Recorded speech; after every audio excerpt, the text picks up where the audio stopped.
यई गिरि नंदिनी नंदिता मेदिनी विश्वाभिनोदिनी नंदिनुते गिरिवर विंध्य शिरोधिनी वासिनी विष्णु विलासिनी विष्णुनुते भगवती हे शितिकंठ कुटुंबिनी भूरि कृते जय जय हे महिषासुरमर्दिनी रम्यकपर्दिनी शैलसुते। हमारे यहाँ जो सबसे मूल सत्ता है, सबसे ऊपर की सत्ता है, उसको देवता कहा जाता है। और संस्कृत व्याकरण की अगर माने आप तो देवता शब्द नित्य स्त्रीलिंग है। विष्णु बड़े हैं कि दुर्गा बड़ी हैं, महादेव बड़े हैं कि पार्वती जी बड़ी हैं। विष्णु का जितना समस्त तेज है, समस्त देह का ऊपर से नीचे तक, वो सिर्फ देवी के बाहु में है। सत्येंद्र जी, मुझे बताइए कि अगर कोई व्यक्ति सारी शक्तिपीठ हो लेता है, जा करके मानिए कोई मंशा हो, कोई दिक्कत हो, कोई परेशानी हो, कोई व्याधि हो, तो क्या उससे निवारण मिल सकता है? अगर आपके अपमृत्यु का मतलब होता है कम अल्प आयु में मृत्यु अगर लिखी भी हुई है तो उसको देवी काट सकती है। शारदीय नवरात्रियों के जो 9 दिन हैं, उन 9 दिनों में भगवान श्री राम ने देवी की उपासना की थी। बिल्कुल। अच्छा, और ये 9 अलग अलग रूप, अलग-अलग रूप। और आप ये देखें ना कि जैसे क्या होता है कि जो 9 रूप हैं सबको पता है। प्रथमम शैलपुत्री च, द्वितीयम ब्रह्मचारिणी, तृतीयम चंद्रघंटेति कुष्मांडेति चतुर्थकम, पंचमम स्कंदमातेति, षष्ठम कात्यायनीति च, सप्तमम कालरात्रीति महागौरीति चाष्टमम, नवमम सिद्धिदात्री च, नवदुर्गाः प्रकीर्तिताः। जैसे कोई ऑफिस जा रहा है, कोई अपने काम पे जा रहा है, कोई कॉलेज के बच्चे हैं लेकिन वो करना चाहते हैं दुर्गा सप्तशती का पाठ, तो आसान तरीका क्या है? आप जूडो के लिए बच्चे को क्लास में डालना, इतने बड़े बच्चे को आप जो है क्या नाम है अंग्रेजी सीखने के लिए अभी से कि भाई हमारा घर में भी मैं हिंदी ना बोले, इसके लिए आप पूरे ध्यान रख रहे हैं। आप जो है क्या नाम है, पता लगा कई स्कूल ऐसे मैंने सुने कि जहाँ हिंदी बोलने पे फाइन है। तो जब और छोटे छोटे बच्चों को आप जो है पता नहीं कहाँ कहाँ डांस में कहीं कहीं भेज रहे हैं, आप इतना भी तो कर सकते हैं। ज़रूरी है जौ जमाना या कलश स्थापना करना अगर आप उनकी केयर या उनको उस तरीके से रिस्पेक्ट नहीं दे पा रहे हैं? जौ का आपने कहा कि अनादर होता है, अनादर अज्ञानता के कारण होता है, क्योंकि लोगों को लगता है कि इसको यहाँ नहीं रख सकते। आप उसको बाकायदा, मैं तो कह रहा हूँ कि बढ़िया पर्स में, इतना सा बढ़िया एक गट्टर सा बना के पर्स में पीछे के भाग में रखें, पूजा के स्थल पर रखें, जो लॉकर है आपका वहाँ रखें, आपकी लक्ष्मी इत्यादि की श्रीवृद्धि होगी उस जौ से। क्या ये सब, ये जो 9 दुर्गा हो गई और 10 महाविद्याएं हो गई और सप्त मातृकाएं, ये सब एक है? देवियाँ वही हैं, फल भी वही हैं, लेकिन बात है कि अलग अलग भावना से जो व्रत इत्यादि करता है उसको अलग अलग चीजें प्राप्त होती हैं। बंगाल में देवी पूजन होता है, ये 9 दिन खूब देवी की आराधना होती है, लेकिन नॉनवेज भी सर्व होता है, खाते भी हैं, भोग भी लगाते हैं जी। तो ये अलग अलग जगह के अलग अलग रिचुअल्स हैं, आप क्या कहेंगे?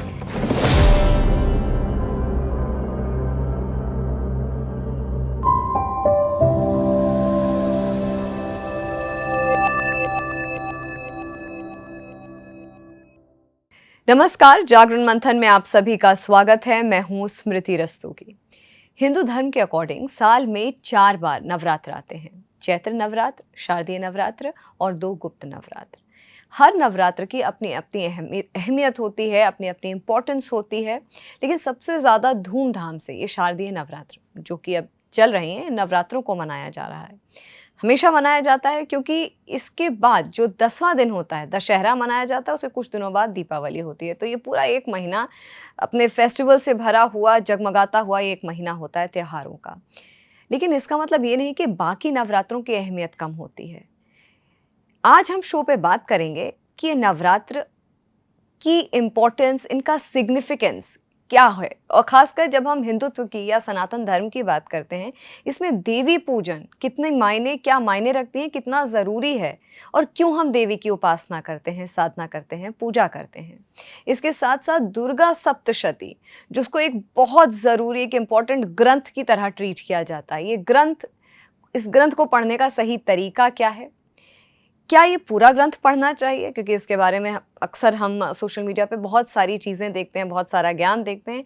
क्या ये पूरा ग्रंथ पढ़ना ज़रूरी है, या क्या एकमात्र मंत्र से या किसी श्लोक से या एक जैसे सिद्ध कुंजिका स्तोत्र हो गया, या आपका कीलकम हो गया, या दुर्गा कवच हो गया, क्या इनको पढ़ने से भी उतना ही लाभ होता है जितना पूरा दुर्गा सप्तशती को पढ़ने से होता है? और आखिरी में फेमिनिन एनर्जी क्या है, क्या है ये डिवाइन देवी की पावर्स, एनर्जी, ऊर्जा, इनके बारे में आज बात करने के लिए हमारे साथ एक बहुत खास मेहमान हैं। दिल्ली यूनिवर्सिटी में हिंदी के प्रोफेसर हैं डॉक्टर सत्येंद्र शुक्ल। आपका बहुत बहुत स्वागत है। नमस्कार मैम। और भी बहुत कुछ है कि आप राजभाषा सलाहकार भी हैं इंडियन गवर्नमेंट के साथ, शादी करवा चुके हैं लगभग 100 से अधिक, और बहुत सारा ज्ञान का भंडार है आपके पास। और शुरुआत जैसे मैंने बोला कि फेमिनिन एनर्जी, क्या मैं गलत हूँ अगर मैं ये कहूँ कि हिंदू धर्म एक ऐसा धर्म है जहाँ देवी की उपासना अनंत काल से, अनंत युग से होती आ रही है? जैसे कि हम लोग अगर आज के, पहले तो आपने मुझे बुलाया और इतना अच्छा परिचय दिया, उसके लिए धन्यवाद। मैं बताना चाहता हूँ कि जैसे आमतौर पे व्यक्ति को अपने दादाजी का भी डेट ऑफ बर्थ नहीं याद रहता, उनका बर्थडे भी नहीं याद रहता, लेकिन अगर आज जैसा कि आपने कहा कि हम 4 प्रकार की नवरात्रि मनाते हैं और हम अभी शारदीय नवरात्रि की बात करने के लिए उपस्थित हैं। न जाने कब से चला आ रहा है और सबको एग्जैक्ट पता है कि कब होगा, उसकी तैयारियां पहले से हैं। तो निश्चित तौर पे ये न जाने कब से चला आ रहा है और न जाने कब तक चलेगा, रहती दुनिया तक रहेगा, ऐसा हम लोग मान कर चलते हैं। और ये इसके बिना, मैंने आपको मतलब शायद मैंने पहले भी कहीं कहा है कि हमारे यहाँ जो सबसे मूल सत्ता है, सबसे ऊपर की सत्ता है, उसको देवता कहा जाता है। और संस्कृत व्याकरण की अगर माने आप, तो देवता शब्द नित्य स्त्रीलिंग है। ठीक, नित्य स्त्रीलिंग है, देवता शब्द का पुल्लिंग नहीं होता। ठीक, देवी शब्द भी स्त्रीलिंग है और देवता शब्द भी पुल्लिंग है, स्त्रीलिंग है। पुल्लिंग होता है देव। आमतौर पे लोग नकारात्मक वो ऐसा रहते हैं तो उनको लगता है कि देवता, या हिंदी वालों ने इसको रचा दिया है कि देवता माने पुल्लिंग होता है, लेकिन ऐसा है नहीं। जो उस देवत्व को प्राप्त करता है, यानी स्त्रीत्व को प्राप्त करता है, उस शक्ति को प्राप्त करता है, उसे देवता कहा जाता है।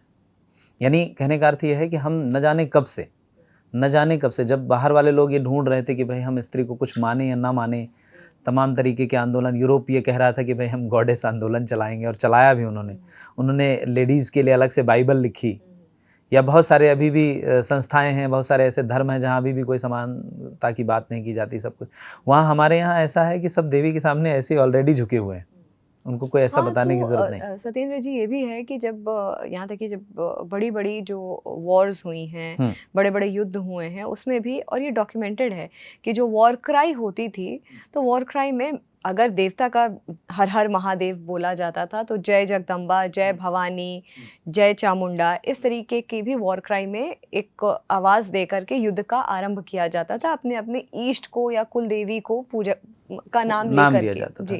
मैं आपको बताऊं कि डॉक्टर मनोज श्रीवास्तव ने अपनी किताब में ये तक जिक्र किया है कि जिसे आज आदिवासी कह करके या बनवासी कह करके जिनको हटाया जा रहा है और जिनको माना जा रहा है कि ये हिंदू धर्म के पार्ट ही नहीं है, उनके यहाँ तमाम तरह की देवियाँ हैं, जिसमें से जैसे शीतला माता का नाम आता है, ठीक है, भय माता हम कहते हैं, या राजस्थान के प्रांतर में या छत्तीसगढ़ के प्रांतर में बहुत ऐसे छोटे छोटे वो हैं जिनमें माता के अलग अलग नाम हैं, जो देसी हैं, एकदम देसी, और उन्हीं के भरोसे लोग युद्ध लड़ते हैं।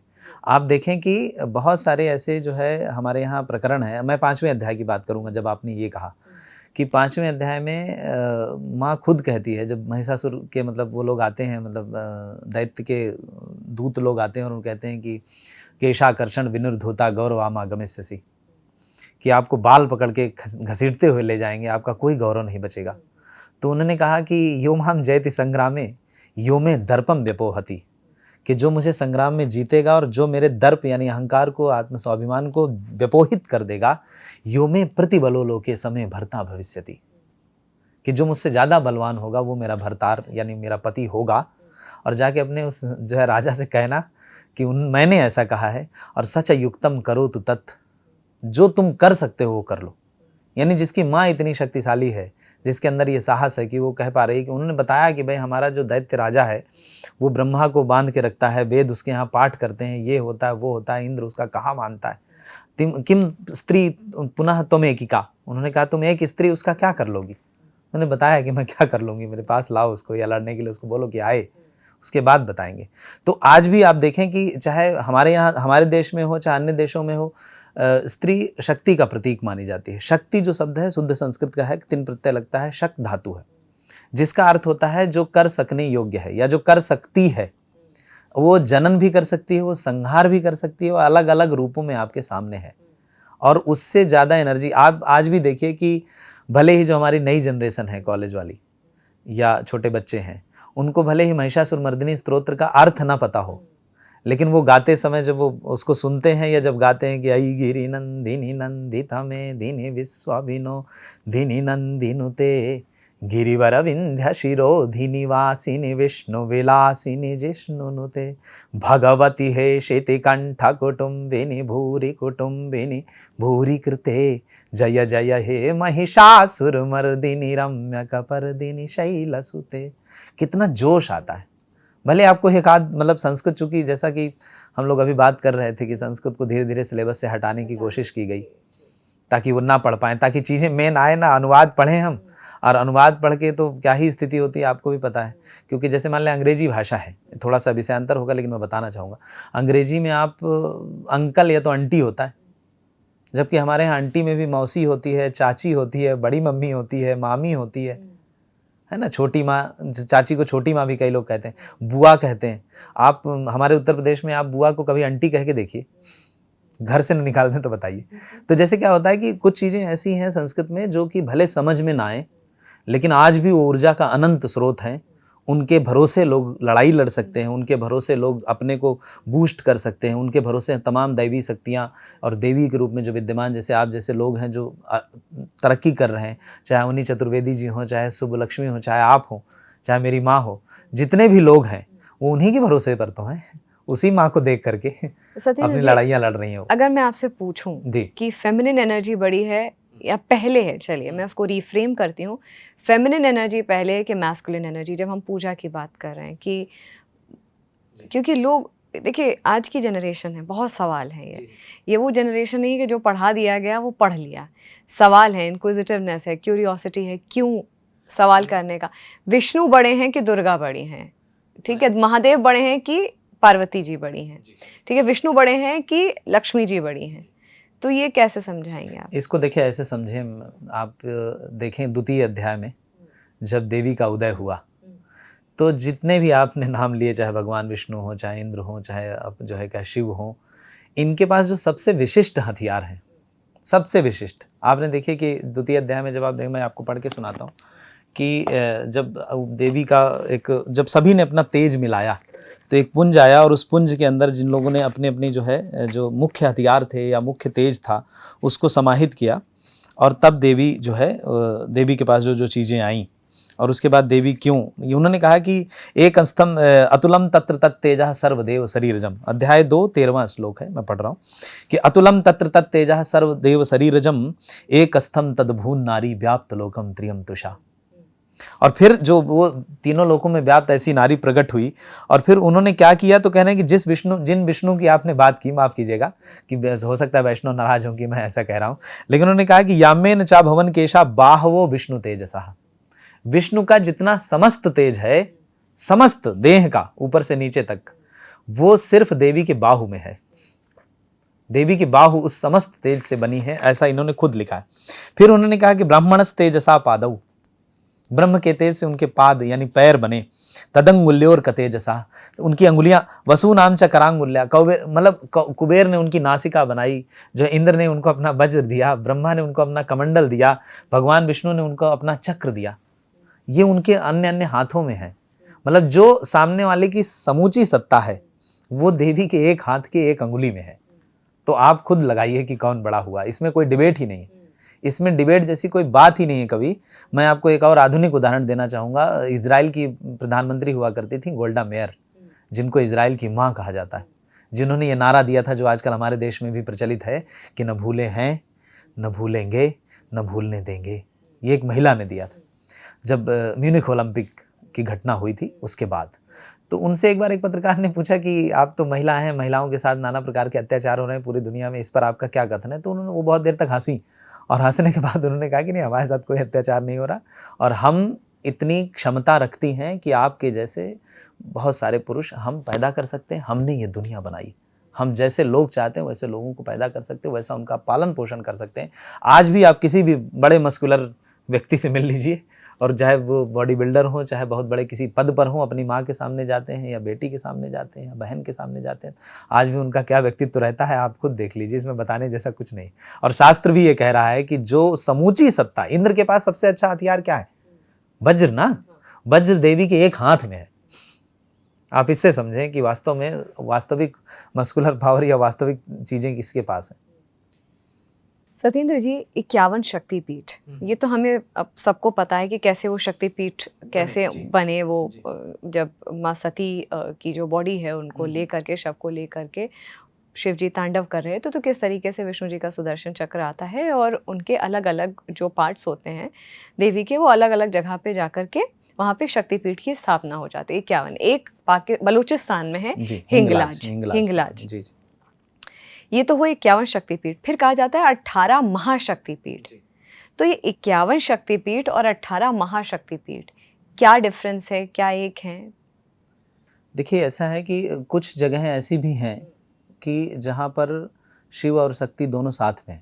अगर आपने ज्योतिर्लिंगों की यात्रा की हो जी, तो आप देखेंगे कि महाकालेश्वर जाएंगे, वहाँ भी शिव शक्ति हैं। आप करनूल, मतलब जो अभी जो है क्या नाम है, तेलंगाना में आता है, करनूल नाम का एक ज़िला है जिसमें मल्लिकार्जुन ज्योतिर्लिंग है। मल्लिकार्जुन में भी शक्तिपीठ है। अपना जो बिहार में वैद्यनाथ धाम है, वहाँ पर भी शक्तिपीठ है। तो इसका एक तो ये है कि उनको जो है, चूंकि शिव और शक्ति का दोनों का मिलन होने के पश्चात उसकी पावर और ज़्यादा बढ़ गई, पहली बात। तो ऐसी जो जगहें हैं उनको हमने महाशक्तिपीठ का दर्जा दिया। ठीक, तो कुछ तो ऐसे हैं जो अलग नहीं है, उन्हीं में से किन्हीं को और दर्जा दिया गया, पहली बात। दूसरी बात ये है कि जैसे मैं निवेदन करना चाहूँगा ऐसे लोगों से जो लोग कहते हैं कि भाई हमारा गृहस्थ जीवन ठीक नहीं चल रहा और हमें लगता है कि बहुत सारी दिक्कतें हो रही हैं। तो हमारे गुरुजी थे, बूढ़े गुरुजी कहते थे हम लोग उन्हें, तो वो कहते थे कि उन लोग ऐसे लोगों को ऐसी जगहों पर जाना चाहिए जहाँ शिव शक्ति दोनों विराजमान हैं, ताकि और वहाँ जाकर पूजा करनी चाहिए। और जैसे आपने आमतौर पे देखा होगा कि छोटे जगह पे शिवलिंग होता है और पार्वती इधर होती हैं, तो कई बार लोग उसका गठबंधन कर देते हैं। ऐसे ही आप देखेंगे बैद्यनाथ का, अगर आप फोटो गूगल में भी देखेंगे तो उस मंदिर का और उस मंदिर का चोटी जो है ऐसे बांधी हुई है। और मतलब और बैद्यनाथ का जो हमारा है उसमें तो बलि भी होती है। तो जैसे अलग अलग जगहों का अलग अलग अस्तित्व है, अलग अलग बातें हैं। और बात यह है, लेकिन अच्छा कई जगह ऐसा है, आप देखें कि एक आप दंतेवाड़ा कभी गए हैं क्या? हाँ, दंतेवाड़ा के बारे में हम लोग आमतौर पे यही सुनते हैं कि वहाँ नक्सली इलाका है। वहाँ डाकिनी और शाकिनी नाम की नदियाँ हैं। ठीक, वहाँ पर दंतेश्वरी का मंदिर है। मैं गया हूँ और मैंने वहाँ पे जो महसूस किया और जो देखा वो बता रहा हूँ कि दंतेश्वरी का जो शक्तिपीठ है उसमें, जैसा कि लोग आए दिन कहते हैं कि भाई पंडित लोग सब जगह पुजारी होते हैं, ये है वो है, वहाँ आदिवासी पुजारी होते हैं।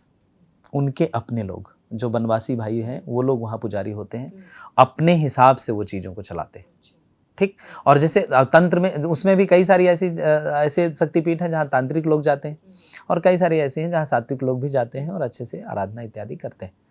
तो कहने का अर्थ यह है कि जैसे उन्हीं में से जिनके यहाँ पर कुछ और भी चीज़ें हैं उनको महाशक्तिपीठ कह दिया जाता है, या उनके और शक्तियाँ हैं जिनके, जैसे आप असम में जाएंगे माँ कामाख्या, तो गुप्त नवरात्रि के समय आपको पता ही है कि जो है, आपने पीछे पॉडकास्ट भी किया था, तो गुप्त नवरात्रि में वहाँ दुनिया भर के लोग आते हैं, उनकी भीड़ होती है बहुत, तमाम साधकों की, चाहे वो जिस भी मनसा से आते हों। ज़्यादातर लोग तो अच्छी मनसा से ही आते हैं अपने चीज़ों को सिद्ध करने के लिए। तो ऐसे उनका ये है। ठीक है, दूसरी बात यह है कि हमारे यहाँ तो जैसे मैं ऐसा मान के चलता हूँ कि घर घर शक्तिपीठ है हमारे यहाँ। ऐसा उत्तर प्रदेश में तो हमारे यहाँ ऐसा है कि आमतौर पे शास्त्र तो कहता है कि 1 वर्षीय कुंवारी का पूजन नहीं करना चाहिए, 2 वर्ष से कुंवारी पूजन करना चाहिए। लेकिन हमारे यहाँ छोटे बच्चे में खासकर जो लड़की है, थोड़ा सा पैर टच हो जाए, चप्पल में टच हो जाए या कहीं ऐसे धोखे से लग जाए, तो लोग उसको पुनः पुनः प्रणाम करते हैं, क्योंकि वो उसकी शक्ति से वाकिफ है। कहीं ना कहीं हमारे बुजुर्ग तो थे, हमें नहीं समझ में आ रहा हो अलग।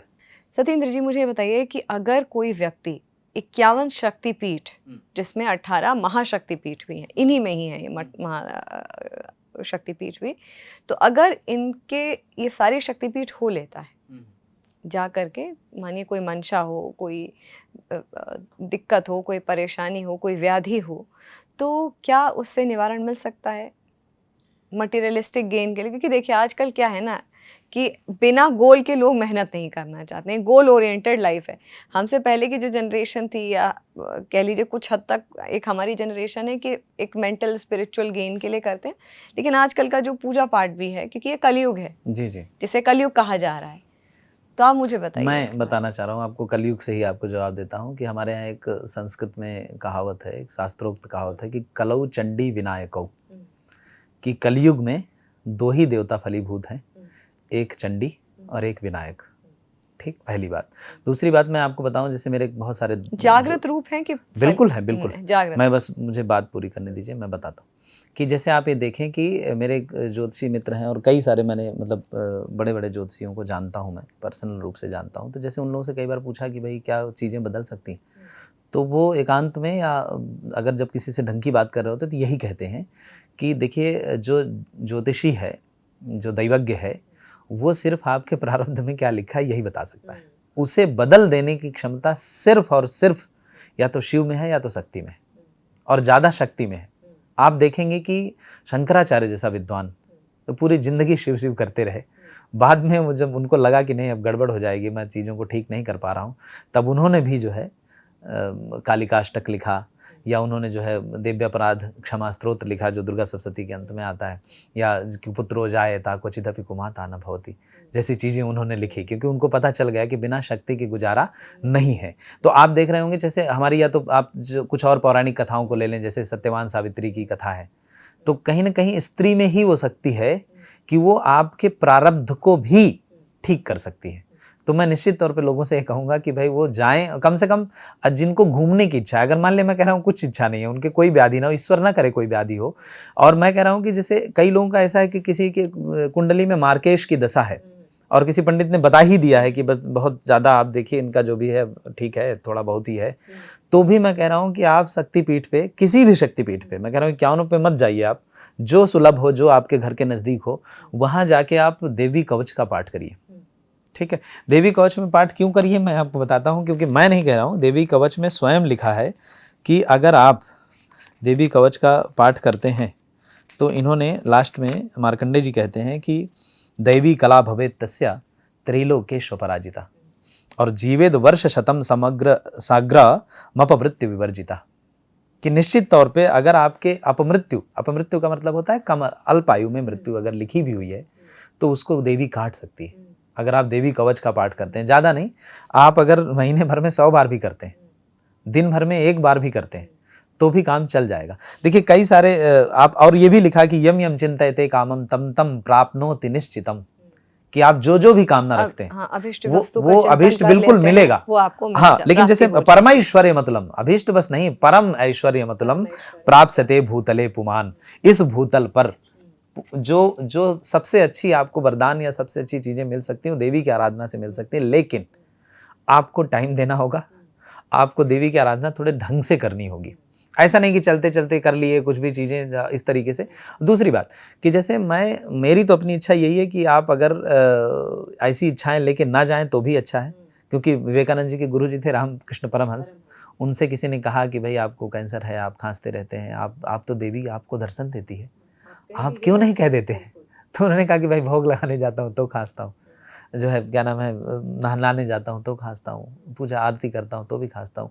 उसको ठीक करना होगा तो कर देगी, उसके सामने है तो माँ। लेकिन फिर ये भी कहा, दुर्गा सप्तशतीकार ने ये भी कहा कि क्षुधा तृषार्ताम जननीम स्मरंती, कि आप जब क्षुधा यानी भूख लगती है आपको, तब आप जननी को स्मरण करते हैं, और जब आप रोते हैं तो जननी आपका ख्याल करती है। तो भाई वो तो बड़े साधक व्यक्ति थे, उनकी तो बात हो जाती थी माता से, लेकिन आम जनमानस के लिए ये भी है कि आपको थोड़ा रोना पड़ता है, थोड़ा बताना पड़ता है, थोड़ा माँ के सामने अपनी पीड़ा रखनी पड़ती है। और माँ के सामने भी जो व्यक्ति पीड़ा नहीं रख सकता तो फिर वो कहाँ रख पाएगा। तो मेरा ऐसा मानना है कि जो भी आपके निकट हो, एक तो इस भाव से जा सकते हैं कि आप अपनी पीड़ाओं को लेकर के माँ के चरणों में निवेदन कर सकते हैं। दूसरा, अगर आपको देश भी देखना हो, कई लोग जैसे ही थोड़ा सा कुछ पैसा रुपया इकट्ठा होता है विदेश चले जाते हैं, और वहां जा, कई लोग तो ऐसे हुए कि जिन्होंने वहां जाके समुद्र देखा, वहां जाके कोई अच्छी सी जगह देखी। यहाँ पर ये जो शक्तिपीठ है, जैसे मैं आपको बताऊं कि जो हमारा पुराना संसद भवन है, उसका जो आर्किटेक्ट है पूरा, वो कहाँ से लिया गया? 64 योगिनी मंदिर से लिया वो वीरान पड़ा हुआ है। वहां कुछ साधक या तो जाते हैं या तो जिनको थोड़ा सा घूमने की इच्छा है, क्यों ना उसको जो है कुछ लोग जाएं और जागरूक होकर के थोड़ा ठीक बनवा दें दोबारा से। और 64 योगिनियों का क्या महत्व है मुझे आपको बताने की जरूरत नहीं है, लेकिन हमारे जो मतलब लोग हैं वो सिर्फ या तो एक ही मंदिर पे इतने चले जाते हैं कि भीड़ हो जाती, ज्यादा ही चले जाते हैं और बाकी लोग भूले जा रहे हैं बाकी चीजें। तो कहने का अर्थ यह है कि, और दूसरी बात, एक और बात है जो लोक में व्याप्त है मैम, और ये मैंने भी महसूस किया है कि जब तक आपके ऊपर कृपा नहीं है उस भगवती की, वो आपको बुलाती भी नहीं है, और जब तक नहीं बुलाती आप जा भी नहीं पाते। नाना प्रकार के संकट आ जाते हैं और आप वहां तक पहुंच नहीं पाते। एक आपने बात कही थी कहीं पर, जो मैंने आप की बात सुनी थी, आपने एक बार किसी इंटरव्यू में बोला था, late prime minister Indira Gandhi के ऊपर आपने बोला था कि एक किताब थी उनकी, मैंने शायद लिखा था how prime minister decides and Indira Gandhi की बायोग्राफी। आपने इन दोनों का विवरण करते हुए बताया था कि जो देवी साधना है उसकी जो इम्पोर्टेंस है, उसकी वो जो अहमियत है, वो हम आम नागरिकों तक बात नहीं है। जो देश के जो आला अधिकारी हैं या जो उस पोजीशन पे बैठे हैं, जो उस पदवी पे बैठे हुए हैं, उन्होंने भी देवी की उपासना की है। और आपने एक बहुत अच्छा इंसिडेंट भी बताया था कि किस तरीके से संजय गांधी की मृत्यु से पहले उन्होंने वादा किया था कि मैं जाऊंगी। मैं आपको निवेदन कर रहा था कि जैसे मैंने अपनी तरफ से कोई बात नहीं कही, उसमें जो मैंने डॉक्यूमेंटेड बात थी वो ये कही कि भाई जैसे कई बार आप ना जोश में वादा कर लेते हैं चीज़ों के प्रति कि हम यहाँ जाएंगे। अच्छा, जैसे क्या है कि आम मानवी, मैंने वहाँ भी ये बात कही थी, दोबारा से दोहराता हूँ कि सामान्य मानवी जो है, अगर उसने कोई वादा कर लिया है किसी देवी देवता से और उसके पास प्रबंध नहीं हो पाया कि भाई मेरे पास खर्चा नहीं निकल पाया, किराया नहीं हो पाया, या पूजा की सामग्री नहीं मैं खरीद पाया, वो नहीं पहुँचे तो ठीक है। लेकिन जब आपके पास कोई ऐसा कारण नहीं है और आपने वादा भी किया, आपके चलते वो मंदिर में पूरी सिक्योरिटी लगाई गई, आपके चलते पूरा मंदिर जो है एक आध दिन के लिए पूरी तरीके से जो है सिक्योरिटी वहाँ गई, और जो सामान्य भक्त थे वो वहाँ पहुँच नहीं पाए, उनको कष्ट हुआ, और फिर भी आप नहीं गए, तो आप ये देवी से उम्मीद नहीं कर सकते कि वो आपको क्षमा करेगी। ये भी ध्यान रखिए। अच्छा, जो आपने कहा कि भाई चाहे कोई भी हो, मैं आपसे निवेदन करता हूँ कि आप बताएं कि जो राम की शक्ति पूजा, निराला जैसा साधक, निराला जैसा कवि हमारे हिंदी में, जिन्होंने राम की शक्ति पूजा लिखी, तो उन्होंने जो है जय हो पुरुषोत्तम नवीन कहा। उन्होंने जामवंत के द्वारा भगवान राम को, जब भगवान राम रावण से नहीं जीत पा रहे थे, उन्होंने ऐसी एक कथा रची और उसमें सत्यता भी है कि भगवान राम नहीं जीत पा रहे थे उस महाशक्ति से, जो रावण जैसी शक्ति से, तो उनको जामवंत ने सलाह दी कि आप जो है देवी की आराधना करिए। मतलब राम को भी आवश्यकता पड़ी और उन्होंने देवी की आराधना की, और न सिर्फ आराधना की, उन्होंने कहा कि आप नील कमल से आराधना करिए। जो श्रेष्ठ आपके पास चीजें होती हैं, जैसे मैं ये निवेदन करूं कि कई बार लोग क्या करते हैं कि मैं बहुत माफी के साथ ही कह रहा हूं कि फटा हुआ नोट चढ़ा के आरती में, और आदमी चाह रहा है कि बढ़िया नौकरी मिल जाए, सब ठीक हो जाए। ऐसा नहीं होता। आप जिस तरीके का आचरण करते हैं, जिस तरीके से सामने वाले को सौंपते हैं, जिस भाव से सौंपते हैं, जिस भाव से जाते हैं, वो तो खैर। तो मैं आपको बता रहा था कि उन्होंने कहा कि भाई आप पुरुषोत्तम हैं, आप जो है शक्ति की आराधना करिए। और उन्होंने फिर नील कमल से आराधना करना शुरू किया, और जब एक कमल कम पड़ गया लास्ट में, तो उन्होंने कहा कि मुझे, उनको याद आया भगवान राम को कि मुझे माँ जो है राजीव लोचन कहती थी, तो कहीं ना कहीं मेरी आंखें भी कमल के जैसी हैं, मैं अपनी एक आंख चढ़ा देता हूँ। और जब वो इस स्थिति में आए, तब देवी प्रकट हुई और उसने कहा कि जो है जय हो पुरुषोत्तम नवीन। और जब वो शक्ति को उन्होंने धारण किया, नवरात्रि जिसको कहते हैं आप, आचार्य जो डॉक्टर मनोज श्रीवास्तव सर कहते हैं कि वो 9 दिन आपके, मेरे और प्रधानमंत्री या जो भी इस तरीके की व्रत रखते हैं, उनके बस साधना के दिन नहीं है, भगवान राम ने वो नवरात्रि साधना किया था, तब जाके 10वें दिन वो विजयदशमी के दिन रावण जैसी महाशक्ति को हरा पाए थे। तो 9 दिन का ये जो आप बताएं, शारदीय नवरात्रियों के जो 9 दिन हैं, जिसके 10वें दिन में दशहरा मनाया जाता है, उन 9 दिनों में भगवान श्री राम ने देवी की उपासना की थी। बिल्कुल। अच्छा, और ये 9 अलग-अलग रूप, अलग-अलग रूप। और आप ये देखें ना कि जैसे क्या होता है कि जो 9 रूप है सबको पता है, प्रथमम शैलपुत्री चा, द्वितीयम ब्रह्मचारिणी, तृतीयम चंद्रघंटेति कुष्मांडेति चतुर्थकम, पंचमम स्कंदमातेति, षष्ठम कात्यायनीति चा, सप्तमम कालरात्रीति, महागौरीति चाष्टमम, नवमम सिद्धधात्री चा, नवदुर्गा प्रकीर्तिता। ये तो सामान्य सी बात है, और इसका एक वैज्ञानिक कारण भी है कि हमारे यहाँ जैसे जैसे प्रकृति बढ़ती है, प्रकृति से जोड़ा डॉक्टर सुधांशु त्रिवेदी जी ने भी बहुत अच्छे से इसकी व्याख्या की, वैज्ञानिक व्याख्या की कि कैसे देवी एक ही है उसके हम 9 रूपों के, जैसे हम व्यक्ति एक ही हैं, हम किसी के लिए चाचा हैं, किसी के लिए भतीजा हैं, किसी के लिए पिता हैं। और उन्होंने तो जैसे पैदाइश से लेकर के उस एनर्जी को बताया कि वो प्रकृति कैसे पैदा हुई और फिर कैसे ऊपर बढ़ी, और फिर जब वो अपने श्रेष्ठ रूप में आती है तो सिद्धिदात्री कहलाती है जी। तो ये बात हुई। दूसरा, मैं एक बात निवेदन करूं कि भाई जैसे क्या होता है कि कई लोग ये करते हैं कि ये पंजाब वाला जो एरिया, मैं तो सबको प्रणाम करता हूं जो देवी की किसी भी रूप में आराधना करता है, लेकिन शास्त्र मत के हिसाब से थोड़ी बात कहना चाहूंगा कि कुछ लोग क्या पूजा करते हैं, जो 8 ही दिन में खत्म कर देते हैं। कुछ लोग ऐसे हैं जो अष्टमी नवमी व्रत करके खत्म कर लेते हैं। तो जैसे 2-3 चीजें हैं इसमें, या तो द्विरात्रि व्रत रखिए आप, या त्रिरात्रि व्रत रखिए। द्विरात्रि का अर्थ होता है कि ये तो प्रथम दिन और लास्ट दिन रखिए आप, या तो फिर होता है कि प्रथम और तृतीया और सप्तमी रखिए आप, इस तरीके से रखिए। या सप्तरात्रि व्रत कहलाता है, वो तो सप्तमी तक चलता है, फिर उसके बाद भी उद्यापन आप कर सकते हैं। लेकिन जो ज़्यादातर जो हमारा भूभाग है, जिसमें राजस्थान है, मध्य प्रदेश है, छत्तीसगढ़ है, उत्तर प्रदेश है, जो ज़्यादातर भूभाग है उसमें नवरात्रि की पूजा होती है। और आपको ऐसा कोई जैसे, अच्छा एक बात और, कुछ लोग विसर्जन करने की उनको इतनी जल्दी होती है कि वो तुरंत ही मतलब, तो आप ये मान के चलें कि विसर्जन और तब पारण करने का होता है कि पारण करा दें तुरंत, तो उसको जल्दीबाजी में नहीं करना है। या तो अच्छा, कुछ लोगों का है कि पारंपरिक रूप से चला रहा है कि वो अष्टमी पूजते हैं, नवमी पूजते हैं, वो ठीक है, उसमें कोई गड़बड़ी नहीं है। लेकिन आप जो भी करते हैं थोड़ा सा ऐसा हो कि उस दिन के बीत जाने पे करें। और शुरुआत कब करें मैं आपसे बताता हूं कि आप पाठ, मैं फिर से कह रहा हूं कि चंडी पाठम दिवारात्रौ कुर्यादेव न संशयः। दुर्गा सप्तशती में खुद मार्कंडेय ऋषि लिखते हैं कि चंडी पाठ आप दिन में करें, रात में करें। जैसा आपने मुझसे कहा था कि भाई कुछ लोग हैं जिनको पूरा पाठ नहीं आता, ठीक, तो मैं निवेदन करता हूं कि आप एक देखिए, इसमें 3 चरित्र हैं, मैं आपको बताऊं, प्रथम चरित्र, मध्यम चरित्र और उत्तर चरित्र। अगर कोई व्यक्ति व्यस्त है और बाकायदा संकल्प लेकर के ये संकल्प लेता है कि पूरे 9 दिन में मैं एक ही पाठ कर पाऊंगा, तो वो 3-3 के भाग में बांट ले और बाकायदा जो है प्रथम चरित्र को 3 दिन में पढ़े, वो जो है मध्यम को 3 दिन में पढ़े और उत्तर को 3 दिन में पढ़े, कोई नुकसान नहीं। लेकिन शापोद्धार का पाठ करे, सप्तश्लोकी दुर्गा का पाठ करे, सिद्ध कुंजिका स्तोत्र का पाठ करे, कवच अर्गला कीलक का पाठ करे और रहस्यों का भी पाठ करे। कई लोग क्या करते हैं कि सिर्फ 13 अध्याय पे अपना निपट लेते हैं, उनको लगता है 13 अध्याय तक पढ़ लेंगे तो ठीक हो जाएगा, जबकि ऐसा नहीं है। उसके पूर्व ना तो आपने संकल्प लिया, ना आपने विनियोग लिया, ना आपने बताया। जैसे विनियोग होता है, कई लोग कहते हैं कि भाई विनियोग क्यों होता है, तो विनियोग काइंड ऑफ संकल्प है, ठीक। फिर जो जैसे मुद्राएं होती हैं कि आपने यहाँ पर जो है हृदय में स्पर्श किया, सिर में स्पर्श किया, वसट शिखा में स्पर्श किया, बाहु में स्पर्श किया, और उसके द्वारा आप, ये शास्त्र ये कहता है कि देवम भूत्वा देवम यजेत, आप पहले देवता होइए, देवतुल्य होइए, तब उस देवता की आराधना के लिए प्रवृत्त होइए।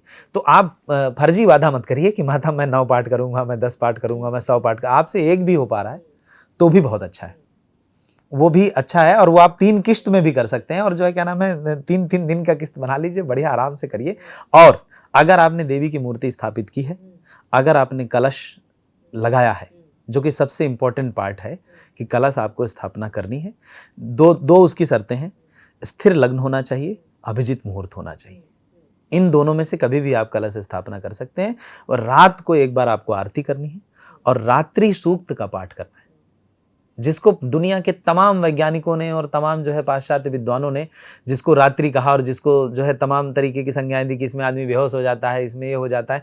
हमारे यहाँ या देवी सर्वभूतेषु रात्रि रूपेण संस्थिता, निद्रा रूपेण संस्थिता भी कहा गया। हमारे यहाँ निद्रा को भी देवी माना गया, जिसके द्वारा जो हमें हमारे शरीर को फिर से इस लायक बनाती है, ऊर्जा दे करके, शक्ति दे करके। जो शुरू से बात हुई थी हमारी कि एनर्जी है कि नहीं, सिर्फ मसल से कुछ नहीं होता। आपकी निद्रा रूठ जाए अगर, तो आज आप देखिए ना कि जो है अमेरिका में लाखों लोग, या हमारे देश में भी अब जो युवा है दवाइयाँ ले रहा है। दवाइयाँ, मेरे भाई जो है पहले डॉक्टर रेड्डीज में काम करते थे, और वो बताते हैं कि पहले हमारी जो मनोविज्ञान से संबंधित मनोरोगों से संबंधित दवाइयाँ थी, वो पहले यूरोपीय देशों में, अमेरिका इत्यादि में जाती थी। अभी वो भारत में भी उनकी खपत मतलब 10-10% बढ़ रही है। तो ये इसलिए हो रहा है। तो हमारे निद्रा को भी देवी कहा गया, उसको भी आप ऐसे माने तो माँ के लिए रात्रि सूक्त का पाठ करके उन्हें सुलाएं, क्योंकि आपने उनको स्थापित किया है। तो सारी आराधना क्रमशः करें। और एक बात और, जैसे मान लिया किसी के पास समय नहीं है, जैसा आपने कहा था कि भाई कि जैसे कोई ऑफिस जा रहा है, कोई अपने काम पे जा रहा है, कोई कॉलेज के बच्चे हैं, लेकिन वो करना चाहते हैं दुर्गा सप्तशती का पाठ, तो आसान तरीका क्या है उसमें पाठ करने का? मैं तो जैसे आपने जैसे कहा, आपने बोला 3 पार्ट में कर सकते हैं, जी जी ठीक है, लेकिन अगर मानिए उसमें भी बैठने में दिक्कत है, मैं कह रही हूँ कि धर्म क्योंकि मुझे आप ही जैसे जो विद्वान लोग आए हैं इस प्लेटफॉर्म पे, उन्होंने ये मुझे बताया कि सनातन और हिंदू धर्म इतना सिंप्लीफाइड है कि वो आपको पूजा पाठ करने का बहुत लेवरेज देता है जी, देता कि है। आप अपनी आसानी, अपनी सहूलियत से भी कर लीजिए। मैं आपको 2-3 चीज़ें बताता हूँ। पहले तो मैं ये निवेदन करूँगा कि अगर आप सिर्फ और सिर्फ सिद्ध कुंजिका स्तोत्र का पाठ करते हैं तो भी वो फलीभूत है। क्या है ये सिद्ध कुंजिका स्तोत्र में मैं आपको उसके मूल, चूंकि ये हमारे यहाँ शास्त्र में लिखा है कि आप दुर्गा सप्तशती बिना देखे न पढ़ें, इसलिए मैं बार बार उठा रहा हूँ, माफ़ कीजिएगा। भगवती कृपा से याद भी है मुझे, लेकिन मैं चाहता हूँ कि मैं देख के पढ़ूँ ताकि गलती ना हो। कुंजिका स्तोत्र में भी आप देखें कि शिव द्वारा पार्वती को जो रहस्य बताया गया दुर्गा का, वो है। उसमें भी जो सबसे मेन पार्ट है वो है कि जहाँ से है, यहाँ पे आता है चार श्लोकों के बाद जहाँ से मंत्र आता है। मंत्र में है कि ओम ऐं ह्रीं क्लीं चामुंडाय विच्चे, ओम ग्लौं हूं क्लीं जूम सह, ज्वालय ज्वालय ज्वल ज्वल प्रज्वल प्रज्वल, ऐं ह्रीं क्लीं चामुंडाय विच्चे, ज्वल हम सम लम क्षम फट स्वाहा। इसके बाद एक मंत्र और आता है कि जहाँ से मंत्रों की शुरुआत होती है कि धाम धीम धुर्जटे पत्नी वामीमु आगधीश्वरी, क्राम क्रीम कुम कालिका देवी, शाम सिम सुम में शुभम कुरु, हुं हुंकार रूपिंडे जम जम जम जम भनादनी, भ्राम भ्रीम भ्रूम भैरवी भद्रई भवान्यैते नमो नमः, अम कम चम टम तम पम यम शम भीम दूम एम भीम हम क्षम, दिजाग्रम दिजाग्रम त्रोटय त्रोटय दीप्तिम कुरु कुरु स्वाहा। अगर आप इतना मात्र, पूरा कुंजिका स्तोत्र भी नहीं, अगर आप ये मंत्र भी पढ़ लेते हैं तो भी इसका फल है। लेकिन मैं निवेदन करूंगा कि एक तो आपने जो मुझे बताया, मैं इससे हर्षित हुआ कि भाई कॉलेज जाने वाला बच्चा पूजा करना चाहता है, ठीक। तो मैं उसको ये कहना चाहूँगा कि बस ये 2 पेज ही हैं इसमें, बस कुल मिला के, और कुल मिला करके इसमें जो है लगभग 8 के आसपास, 8 और 4 12 श्लोक हैं, कुछ मंत्र हैं, बीज मंत्र जिनको कहते हैं, ये कर लें। तो इसके पहले पेज में ही मैंने जैसा कि आपको बताया कि पूरी रामायण अगर कोई व्यक्ति नहीं पढ़ सकता, तो हमारे महर्षि वाल्मीकि जी ने 1 श्लोकी रामायण जिस प्रकार से लिखी है उसको भी मैं सुनाना चाहूँगा ताकि बच्चे इसके लिए प्रेरित हों, उनको लगे कि संस्कृत इतनी भी कठिन नहीं है जितना लोग मान के चल रहे हैं। कि उन्होंने लिखा, महर्षि वाल्मीकि ने लिखा कि आदौ राम तपोवनाधिगमनम हत्वा मृगम कांचनम, वैदेही हरणम जटायु मरणम, सुग्रीव संभाषणम, बाली निग्रहणम समुद्र तरणम, लंकापुरी दाहनम, अपश्चाद रावण कुंभकर्ण हननम, एतद्धि रामायणम। कि अगर आप पूरी रामायण नहीं पढ़ पा रहे हैं तो इतना भी पढ़ लीजिए कि क्या क्या हुआ, 4 लाइन में उन्होंने बता दिया। ऐसे ही महर्षि मार्कंडे जी ने हमें बताया कि सप्त श्लोकी एक दुर्गा है। अगर आप दुर्गा सप्तशती पूरी नहीं पढ़ पा रहे हैं, आप सप्त श्लोकी, जिसमें 7 श्लोक हैं सिर्फ, थोड़ा सा विनियोग का पाठ है, 2-3 उवाच है। उसके बाद अगर आप इसको भी पढ़ लेते हैं तो भी आपको दुर्गा पाठ फलम लभेत, ऐसा कहा गया कि आपको पूरा दुर्गा का पाठ जो फल है वो मिलेगा। मैं पढ़कर सुना देता हूँ 1 मिनट का। अथ सप्तश्लोकी दुर्गा शिववाच, देवी त्वं भक्त सुलभे सर्वकार विधायिनी, कलौ ही कार्य संसिद्धिर्मुपायं ब्रूहि यत्नतः।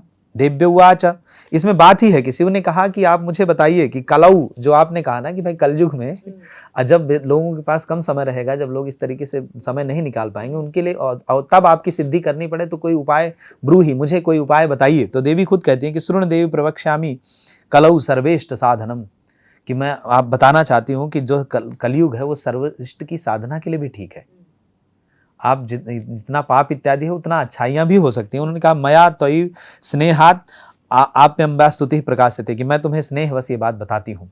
तो फिर वो कहते हैं कि अस्य श्री दुर्गा सप्तश्लोकी मंत्रस्य नारायण ऋषि अनुष्टुप छंदः श्री महाकाली महालक्ष्मी महासरस्वत्योः देवता श्री दुर्गा प्रीत्यर्थम सप्तश्लोकी दुर्गा पाठे विनियोगा। ये विनियोग करेंगे आप, एक छोटा पंचपात्र जिसको कहते हैं, कम से कम एक छोटा जो है गिलास जैसा और आचमनी, और एक पात्र आपके पास होना चाहिए, इतना तो होना चाहिए। एक आसन होना चाहिए, आप एक पुस्तक होनी चाहिए, एक पुस्तक को रखने के लिए रिहल होना चाहिए, छोटा सा, पुस्तक को जमीन पे ना रखें। उसके पश्चात ये जो मुख्य मंत्र हैं, मुख्य श्लोक हैं, उनके ऊपर मैं ध्यान चाहूँगा कि ज्ञानी नामपि चेतांसी देवी भगवती ही सा, बलादाकृष्य मोहाया महामाया प्रेक्षति। एक श्लोक कि दुर्गे स्मृता हरति भीतिमशेष जंतो, स्वस्थै स्मृता मतिमतीव शुभाम ददासी, दारिद्र्य दुख भयहारिणी का त्वदन्या, सर्वोपकार करणाय सदार्थ चित्ता। 2 श्लोक। सर्व मंगल मांगल्ये, सब जानते हैं इसको। सर्व मंगल मांगल्ये शिवे सर्वार्थ साधिके शरण्ये त्र्यंबके गौरी नारायणी नमोस्तुते। 3 शरणागत दीनार्थ परित्राण परायणे, जो हमने बात की थी कि शरण में आपको आना पड़ेगा, बिना शरण नहीं होगा। क्योंकि आप बार बार, आपकी समस्या है ठीक है, मैं देवी सब देख रही, लेकिन फिर भी आपको, भाई आप पिताजी की बहुत इज्जत करते हैं, लेकिन कई बार चीजें दिखानी भी पड़ती, आपको जाना भी पड़ता है, आपको कहना भी पड़ता है कि हम आपका सम्मान, कि शरणागत दीनार्ता परित्राण परायणे सर्वस्य आरती हरे देवी। आरती का अर्थ होता है दुख। सर्वस्य आरती हरे देवी नारायणी नमोस्तुते। सब दुखों को हरने की क्षमता इस देवी में है। सर्वस्वरूपे सर्वेसे सर्वशक्ति समन्विते, सभी स्वरूपों में है, सभी शक्तियों में श्रेष्ठ है। भय भयस्त्राहिनो देवी दुर्गे देवी नमोस्तुते। भय इत्यादि त्रासों से आपको जो निवारण कराती है ऐसी दुर्गा। फिर आगे कहा, जो सबसे बड़ी समस्या है आज की डेट में, रोग इत्यादि के लिए, जो हमें बीमा कंपनी वाले डरा डरा के हमारा बीमा करा रहे हैं, उसके लिए थोड़ी सी आध्यात्मिक सत्ता अगर आपके पास हो, जो मनोवैज्ञानिक रोग बढ़ रहे हैं उसके पीछे बड़ा कारण यह है कि हमारी स्थिरता बढ़ रही है, हमारे आध्यात्मिक जो है नॉलेज घट रही है, और हम जो है बहुत क्षणिक चीज़ों में जा करके वो कर रहे हैं। साधना तो बिल्कुल नहीं। अगर साधना होती तो क्या होता, तो कहते हैं कि रोगान शेषान पहंसि तुष्टान रुष्टा तु कामान सकलान अभिष्टान त्वामाश्रितानां न विपन्नराणां त्वामाश्रिता ह्याश्रयतां प्रयान्ति। कि आज की डेट में क्या है, 2-3 चीजें हैं कि भाई ये तो आदमी मानसिक रोगों से पीड़ित है या काम से पीड़ित है। काम से मैंने सिर्फ सेक्सुअल रिलेशनशिप से नहीं, बात यह जैसे अभी वो प्रेमानंद जी महाराज जी बेचारे भले आदमी, उन्होंने लड़का लड़की दोनों के लिए कहा, लेकिन उसको ले उड़े लोग कि आप हमें कैसे बता सकते हैं कि हम क्या करें, कितने लोगों से रिलेशन रखें। आप खूब रखिए, लेकिन आपकी मेंटल हेल्थ के लिए हम ये कह रहे हैं कि आपकी मेंटल हेल्थ का क्या होगा जब आप 25 जगह रिलेशन रखेंगे और कहीं ठीक से नहीं रह पाएंगे। उसी के जरिए आपके अंदर रोग, भाई आपकी जो क्या है, जो हृदयिक अभिव्यक्तियां हैं वो धीरे धीरे क्षीण होती जाएंगी, क्योंकि आप झूठ बोलते जाएंगे, रोज झूठ बोलते जाएंगे। किससे क्या बोला आपको याद रखना पड़ेगा। अगर आपकी आध्यात्मिक सत्ता ठीक है, योग इत्यादि आप करते हैं, देवी की आराधना करते हैं, तो कहीं ना कहीं आपका एक स्थिरता रहेगी, कहीं ना कहीं आप रुकेंगे। क्योंकि बहुत सारी चीजें हैं भाई, तुलसीदास ने हमारे यहाँ कहा कि इंद्री द्वार झरोखा नाना, कि जो ज्ञानेंद्रियां हैं ये ऐसे हैं जैसे खिड़कियां, और कहता है कि आवै जब ही विषय बयारी, कि जब काम क्रोध लोभ मोह ईर्ष्या इस तरीके की चीजें जैसी आती हैं तो देह ताहि कपाट उघारी। क्योंकि हमारे हिंदू धर्म में, मैम एक बात में थोड़ा विषय अंतर है, मैं बताना चाहूंगा कि हमारे यहाँ क्या है कि इंद्र कोई व्यक्ति नहीं है, पद है। और अगर आप कल को साधना कर लें इतनी, तो आप भी इंद्र के पद को प्राप्त कर सकते हैं। हमारे यहाँ शंकराचार्य ने कहा कि त्वम तदसि तत्त्वमसि अहम ब्रह्मास्मि। तो वो देवता नहीं चाहते कि हम उधर तक पहुंचे, तो वो जो हमारे इंद्रिय के नाना द्वार हैं उनमें वो बैठे हुए हैं, ऐसा तुलसी कहते हैं। और वो जैसे विषय रूपी बयार यानी हवा आती है, काम क्रोध लोभ मोह मत्सर की, ईर्ष्या की, वो उन कपाटों को उघाड़ देते हैं कि फंसो इसमें तो, और हम उसमें फंस जाते हैं क्योंकि हम आध्यात्मिक रूप से मजबूत नहीं। तो उन चीजों से रक्षा के लिए फिर लास्ट जो 7वां श्लोक है उसमें कहते हैं कि सर्वा बाधा प्रशमनम। सर्वा बाधा प्रशमनम, सभी बाधाओं को जो प्रशमन करने वाली है, दमन करने वाली है, जलाने वाली है। त्रिलोक्यस्य अखिलेश्वरी, और जो त्रिलोक की राजा है, अखिल ईश्वर है जो, और ईश्वरी है। एवमेव त्वया कार्यम असमद वैर विनाशनम। और उन्होंने कहा कि ऐसा सोच करके, मैं चूंकि मैंने आपकी आराधना की है तो आप मेरे सभी वैरियों का नाश करें। यहाँ वैरी माने शत्रु नहीं है मैम, यहाँ वैरी माने वही काम क्रोध लोभ मोह निद्रा आलस्य भय तंद्रा, इन सब चीजों को त्यागने की बात वो बालक निवेदन जो भी पाठ करेगा वो हर व्यक्ति। अच्छा, अगर ये भी नहीं कर पा रहे हैं, तो आपको मैं निवेदन करूं कि जो है 3 अध्यायों का ध्यान, जो प्रथम अध्याय और जो है 5वां अध्याय, और प्रथम अध्याय, द्वितीय अध्याय और 5वां अध्याय, जो 3 विराम हमारे यहाँ कहे गए हैं, यहाँ मैं आपको ये दिखाना भी चाहता हूँ कि ध्यानों में इन्हीं ध्यान का महत्व है। अगर आप ये 3 ध्यान भी पढ़ लेते हैं, मैं पढ़ के सुना देता हूँ इसका कैसा छंद है, कैसा क्या पढ़ना है। कि खड्गम चक्र गदेषु चाप परिघान छूलम भुसुंडिम सिरः शंखम संदधतीं करैस्त्रिनयनां सर्वांगभूषावृतां नीलास्मद्युतिमाश्यपाददशकां सेवे महाकालिकां यामस्तौत्सपिते हरौ कमलजो हंतुम मधुम कैटभम। ये माँ शक्ति काली का आराधना है। फिर कि अक्षस्रक परसुम गदेषु कुलिसम पद्मम धनुष्कुंडिकाम दंडम शक्तिमसिम च चर्म जलजम घंटासुराभाजनं शूलं पाससदर्शने च दधतीं हस्तैः प्रसन्नाननां सेवे सैरिभमर्दिनीमिह महालक्ष्मी सरोजस्थितां। ये माँ लक्ष्मी की प्रार्थना है, ध्यान है। फिर है कि घंटाशूल हलानि शंखमुसले चक्रम धनुस्सायकम हस्ताब्जैर्दधतीं घनांत विलसत् चीतां सुतुल्य प्रभां गौरी देह समुद्भवां त्रिजगतां आधारभूतामहा पूर्वामत्र सरस्वती मनुभजे शुंभादि दैत्यार्दिनी। ये 3 ध्यान और एक माला तुलसी की, रुद्राक्ष की, जो आपके घर में उपलब्ध हो। ऐं ह्रीं क्लीं चामुंडाय विच्चे।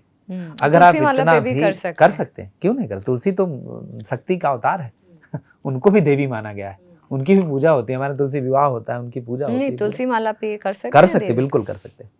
अलग अलग माला में अलग अलग तरीके से, जैसे आपको शिवा को प्रसन्न करना है तो आप रुद्राक्ष की माला ले लें, आपको सरस्वती को प्रसन्न करना है तो आप स्फटिक की माला ले लें, ऐसे करके। और अगर आपको जो है इनको लक्ष्मी को प्रसन्न करने के लिए आप कमल बीज की भी माला ले सकते हैं, वो जैसी उपलब्धता आपके पास है। बट मैंने आपको ये बताने का निवेदन किया कि हमारे पास 3-4 मार्ग हैं। एक तो हम संपूर्ण दुर्गा सप्तशती पढ़ें, अगर हम पढ़ पा रहे हैं। मैं फिर से, आपने कहा कि भाई आजकल संस्कृत को 8वीं से ही हटा दिया जाता है सारी चीज़ें। मैं आपको एक थोड़ी सी इसके अदर सूचना देना चाहता हूँ कि संस्कृत भारती नाम का एक संस्थान है, ठीक, जिसका दिल्ली में मुख्यालय है, जो हर 1 से 15 तारीख को और 15 से 30 तारीख तक 15-15 दिन का संस्कृत संभाषण शिविर चलाता है, जो कि लगभग मुफ्त है। लगभग उसकी 1000 से 1500 फीस है, और जिसमें वो रहने खाने का पूरा वहाँ पर देते हैं, चाय पानी सब कुछ, दोनों टाइम का खाना। आपको 15 दिन के अंदर कम से कम इतना तो प्रबुद्ध कर देते हैं वो, कि आप गीता, रामायण, दुर्गा सप्तशती इत्यादि जैसे ग्रंथ पढ़ सकते हैं और हल्की फुल्की संस्कृत बोल भी सकते हैं। तो ये तो बहाना है सिर्फ कि भाई हमें नहीं आती। आप जूडो के लिए बच्चे को क्लास में डालना, इतने बड़े बच्चे को आप जो है क्या नाम है अंग्रेजी सीखने के लिए अभी से कि भाई हमारा घर में भी मैं हिंदी ना बोले, इसके लिए आप पूरे ध्यान रख रहे हैं। आप जो है क्या नाम है, पता लगा कई स्कूल ऐसे मैंने सुने कि जहाँ हिंदी बोलने पे फाइन है। तो जब और छोटे छोटे बच्चों को आप जो है पता नहीं कहाँ कहाँ डांस में कहीं कहीं भेज रहे हैं, आप इतना भी तो कर सकते हैं। किसी को घर बुला करके उसको कुछ रुपए दे करके या ना भी दे करके, अब मेरे जैसा आदमी, मैं तो फ्री में जाने को तैयार हूँ। कोई मुझे बुलाए, मैं पढ़ा आऊँगा, कोई बात नहीं, ऑनलाइन पढ़ा दूंगा। मैंने बहुत लोगों को पढ़ाया। अपने जब कोरोना हुआ तो मैंने अपने भतीजे भतीजियों को ऑनलाइन जोड़ करके उनको पढ़ाने की चेष्टा की, और ठीक ठाक उनका उद्धार भी हुआ। कि कम से कम नहीं कुछ तो अपने स्तोत्र इत्यादि तो आए, अच्छे से आए, उच्चारण अच्छा हो, कि आप उच्चारण करें तो लगे कि जैसे जी। आप मुझे एक और चीज बताइए कि जो जैसे आप जो बता रहे हैं वो वैदिक तरीके से नवरात्रों की पूजा होती है, सात्विक तरीका होता है, लेकिन बंगाल में देवी पूजन होता है, ये 9 दिन खूब देवी की आराधना होती है, लेकिन नॉनवेज भी सर्व होता है, खाते भी हैं, भोग भी लगाते हैं। तो ये अलग अलग जगह के अलग अलग रिचुअल्स हैं, आप क्या कहेंगे? मैं आपको बताऊं कि किसी भी चीज़ के 3-4 आधार होते हैं।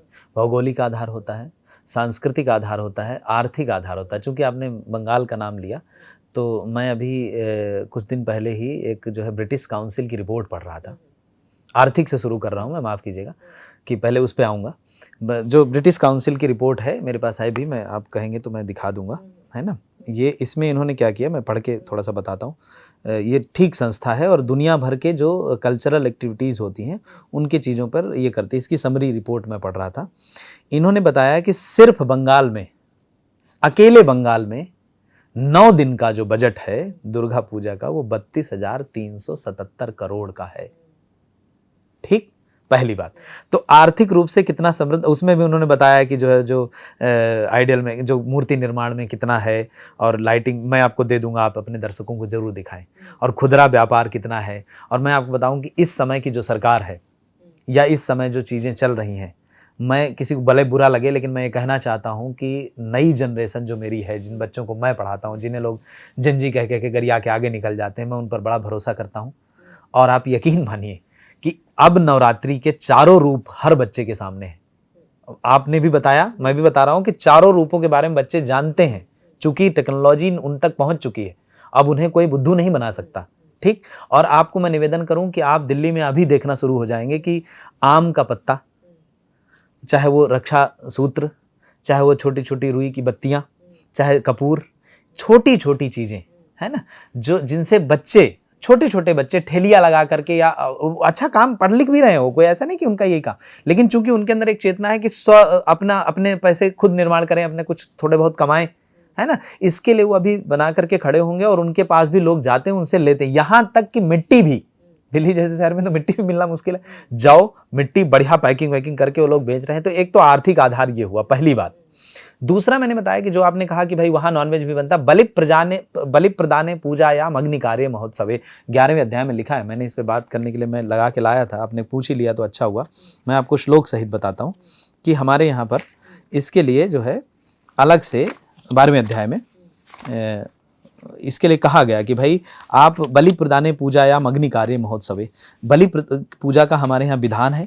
लेकिन हमने कहा कि अच्छा कैसे कैसे, तो कहता है शांति कर्मणि सर्वत्र यथा दुस्वप्न नाशने ग्रह पीड़ासु चोग्रासु माहात्म्यम शृणुयान ममा। उन्होंने कहा कि ग्रह से जो पीड़ित है, जो शांति का कर्म, जैसे कई लोग सिर्फ पूजा इसलिए करते हैं। आप मुझे बताइए, आप तो बहुत, आपने मेरे ख्याल से 100 से अधिक बड़े लोगों के इंटरव्यू लिए, बहुत अच्छे अच्छे लोग आए होंगे हमसे, न जाने कितने बुद्धिमान लोग आपके समक्ष आए। मैं आपको बताना चाहता हूँ कि क्या कभी आपने किसी ज्योतिषी के मुंह से ये सुना कि राहु की पूजा इसलिए की जाती, केतु की पूजा इसलिए की जाती? उन्होंने यही बताया होगा कि ये शांत रहें बस।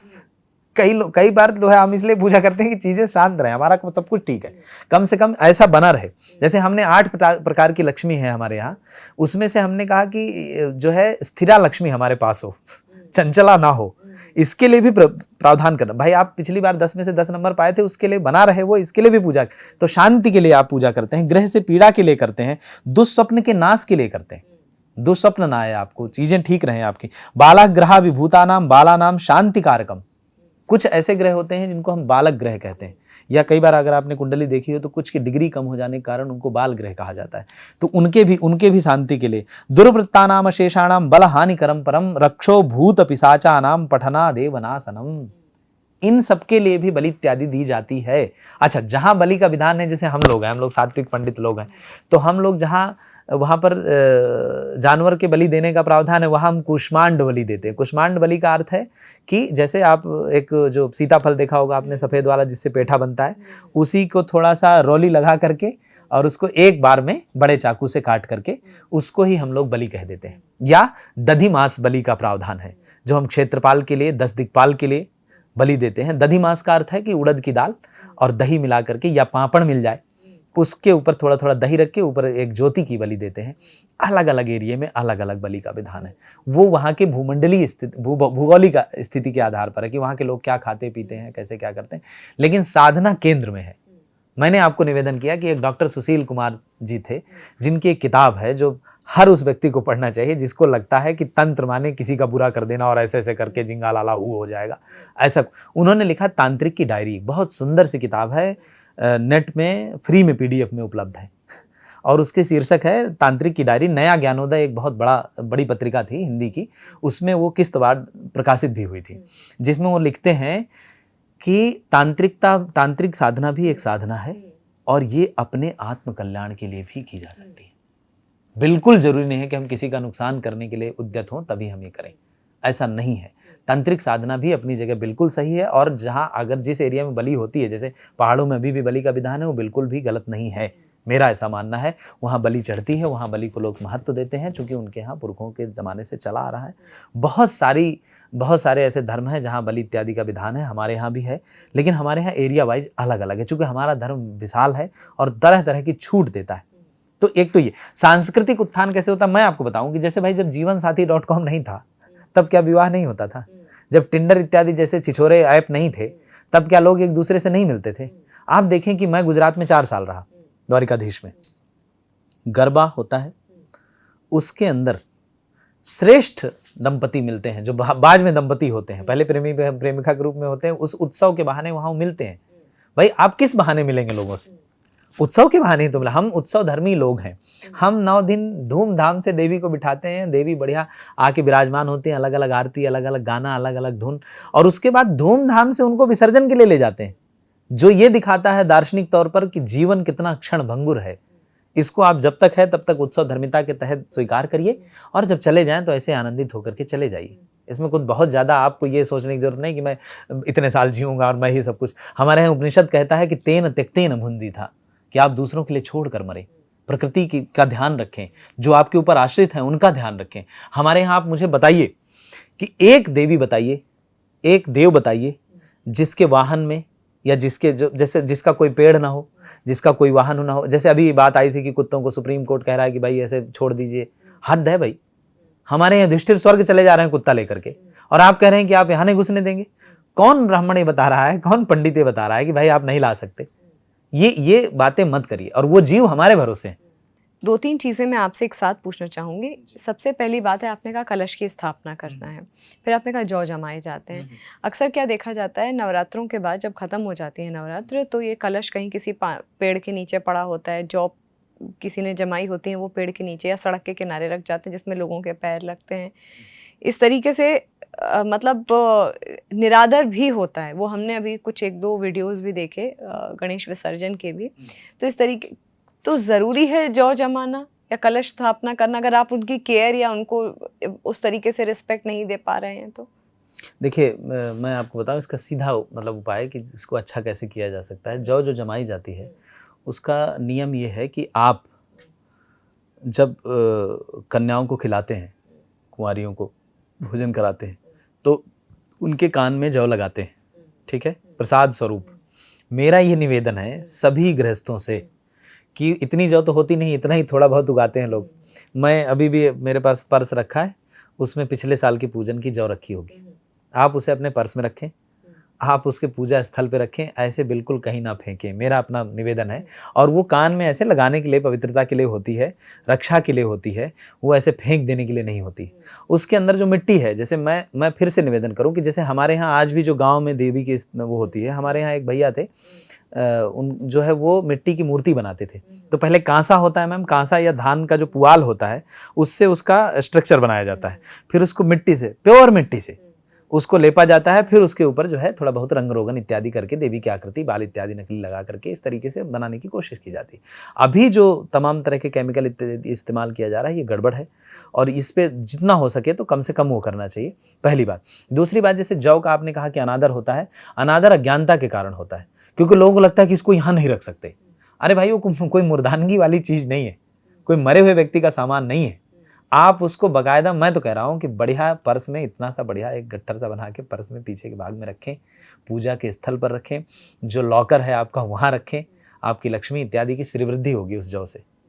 जौ के लिए जैसे देखिए धन धान्य कहा जाता है, हमारे यहाँ धान्य सबसे, जौ एक ऐसी वो है कि आप ऐसा बीज है, हालांकि तो हमारी धरती उर्वरा है, सस्य श्यामला है, कुछ भी उगाता है, लेकिन जौ बहुत सरलता से उगने वाली चीज़ है और तेज़ी से बढ़ने वाली चीज़ है, इसलिए उसकी पूजन की पद्धति है, इसलिए उसका पूजन किया जाता है, इसलिए जो है, और हम उसको रखें इस तरीके से, उसको ऐसे बहाएं ना, और वो उसकी जो मिट्टी बची उसको बढ़िया गमलों में डालें।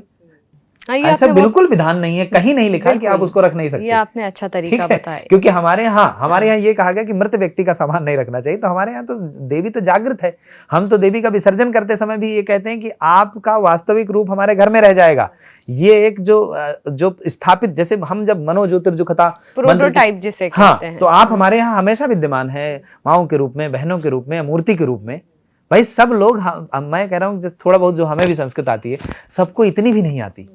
तो जो तमाम लोग हमारी तरह थोड़ा बहुत पढ़ नहीं पा रहे हैं, उनको तो मूर्ति में ही देवी दिख रही है ना। भाई एक दिन मेरे एक मित्र ने पूछा कि जो है यार, ये राम मंदिर की स्थापना हुई तो सब ठीक है, लेकिन यार वो राम जी काले बना दिए।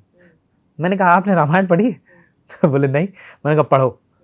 मैंने कहा वहाँ साफ साफ लिखा है कि नीलाम मुजस्यामल कोमलांगम सीता समारोह पितुवाम भागम पाणव महासायक चारु चापम नमामि रामम रघु।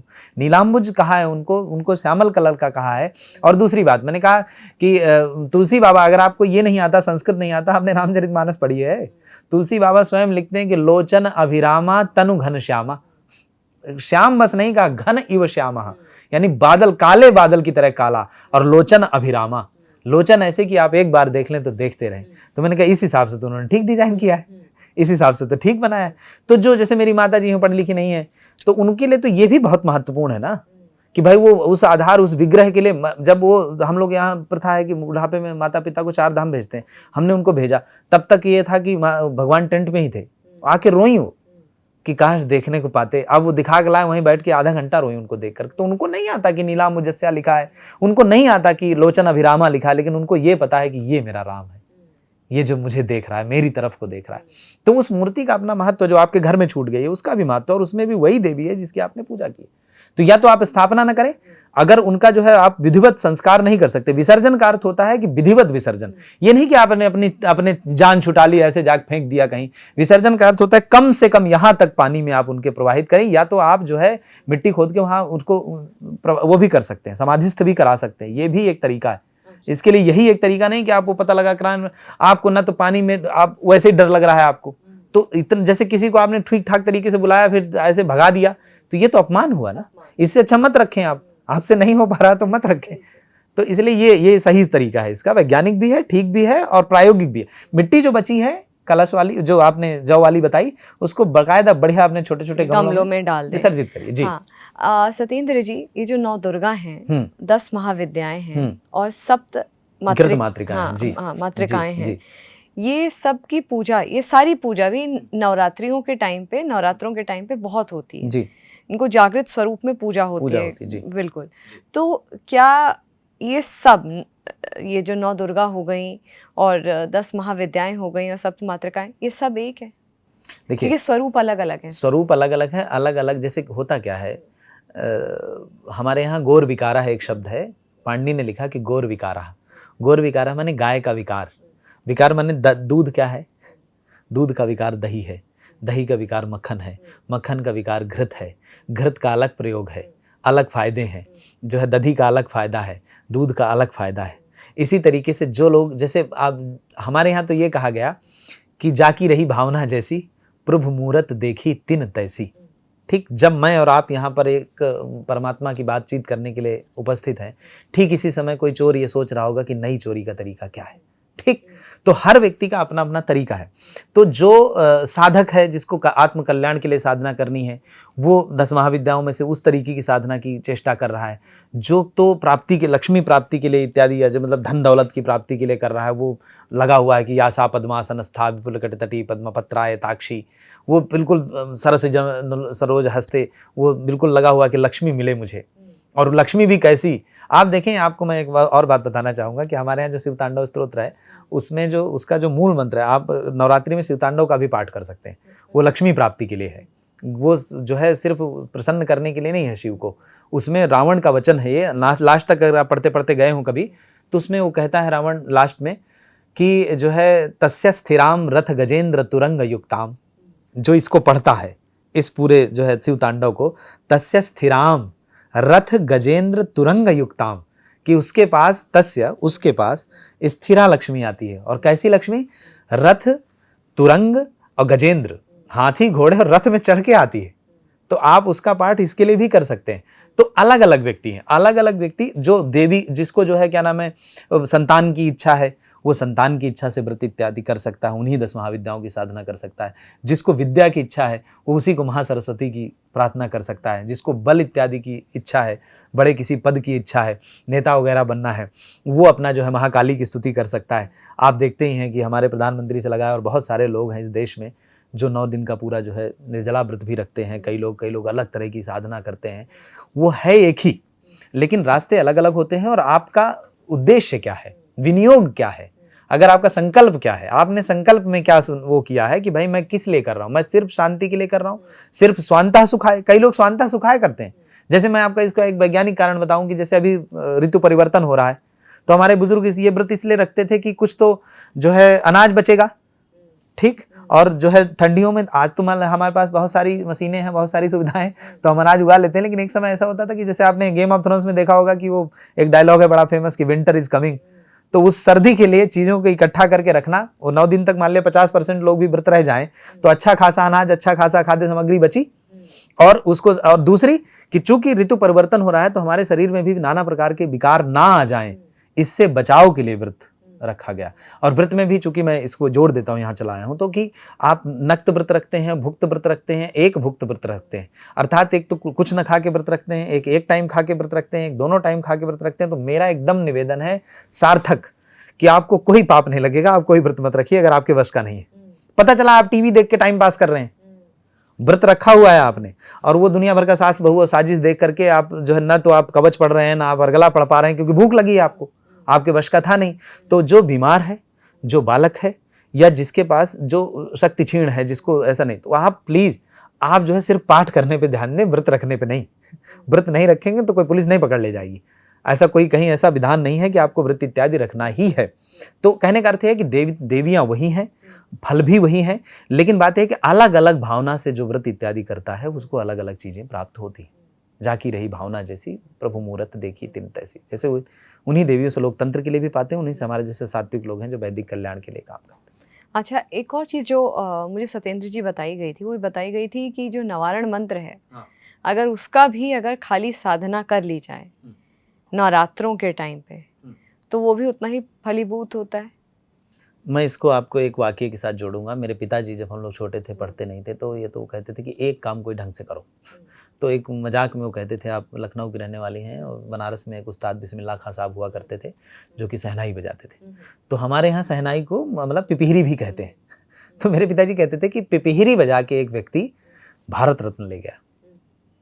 तो मैं फिर से कह रहा हूं कि अगर आपने नवारण मंत्र भी, बिल्कुल सही कहा है आपने, कि नवारण मंत्र भी आपने साध लिया, 3 ध्यान जो मैंने आपको सुनाया, प्रथम चरित, मध्यम चरित, उत्तर चरित, अगर आपने 3 ध्यान भी ढंग से कर लिए तो भी बिल्कुल वही फल प्राप्त होगा। और मैं एक चीज और बता दूं, कुंवारी पूजन का मैंने थोड़ा सा आपको वो किया था, मैं आपको थोड़ा बताना चाहता हूँ ये, कि कई लोग क्या करते हैं कि उनको लगता है कि भाई नहीं, जो है क्या नाम है, जात इत्यादि का, बिरादरी इत्यादि का भाव लाना चाहते हैं कुछ लोग समाज में, और वो कहते हैं नहीं नहीं इन्हीं की पूजा होती है। तो मैं आपको इसमें से सुनाऊंगा, फिर थोड़ा सा मैं बना के लाऊं, बस थोड़ा समय दीजिए मुझे आप, कि हमने जो है आप देखें कि ये है कि जो लोग भी हमारे यहाँ कुमारियों में भेद करते हैं, मतलब आप देखें कि हमारे यहाँ, मैं बताता हूँ कि हम जो आपने कहा ना कि माताओं के कई प्रकार हैं, तो मैं ये पढ़ के सुना देता हूँ कि हमारे यहाँ शीतला माता है, नवणी माता है, सरस्वती माता है, सरस्वती देसी में उसको सरस्वती कह रहे हैं, सरस्वती ही है वो, नर्मदा है, कालका है, देह माता है, टुटली माता है, रानी काजल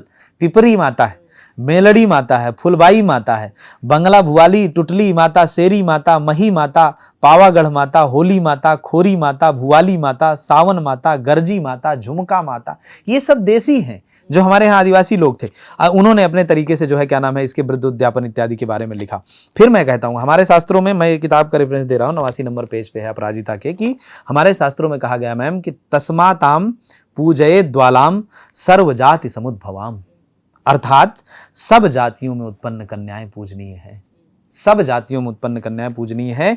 यह भी कहा गया कि जाति भेदो न कर्तव्या कुमारी पूजने शिवे, कि आप कुमारी पूजन में जाति भेद इत्यादि नहीं कर सकते। आगे ये भी कहा गया कि जाति भेदान महेशानी नरकान न निवर्ततेत, कि जो व्यक्ति इस तरीके से कुमारी पूजन में या देवी की आराधना में इस तरीके की चीज़ों को लाता है, आप देखे होंगे कि जो आस्था चैनल में वो वाला अपना माता वैष्णो देवी का वो होता था, उसमें बूढ़े जो पुजारी जी थे जो अब नहीं रहे, वो बच्चियों को बिठा करके और उनको फिर ऐसे ऐसे झुक जाते थे और अपने ऊपर कहते थे कि मारो, ऐसे ऐसे आशीर्वाद देने की मुद्रा हो, बच्चे उनके ऊपर चढ़ जाते थे इतने प्रेम से, और ये नहीं पूछा जाता था कि ये कौन है।